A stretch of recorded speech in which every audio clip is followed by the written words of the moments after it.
Ranger Joe here. If you've come by the park recently, you may have noticed some black charring on the trees or the burnt fuels on the ground. And you'll say, oh no, there was a fire. And yes, there was a fire, but no, not oh no.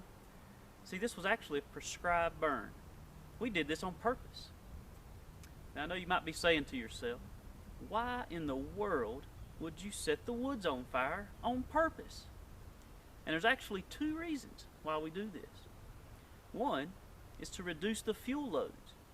You see, all the leaves and small branches on the ground are fuel for future wildfires. So when we burn these prescribed burns like this, it reduces those fuel loads, which reduces the risk of a future wildfire, or at least lowers the intensity of those future wildfires.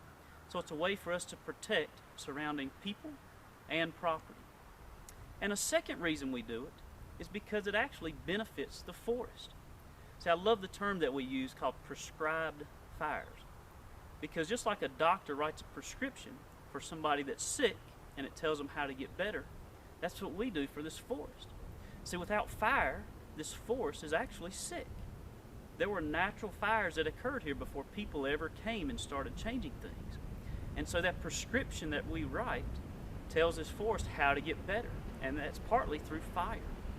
And so let me show you what I'm talking about.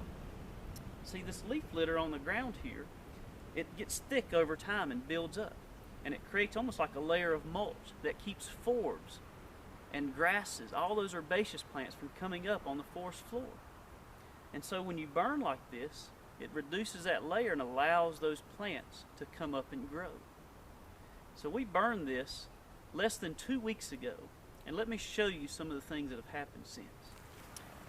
So if you look here, you can see that the leaf litter is much thinner now, and it's exposed soil. So these herbaceous plants can start to grow. And we already see some grasses and many other herbaceous plants sprouting.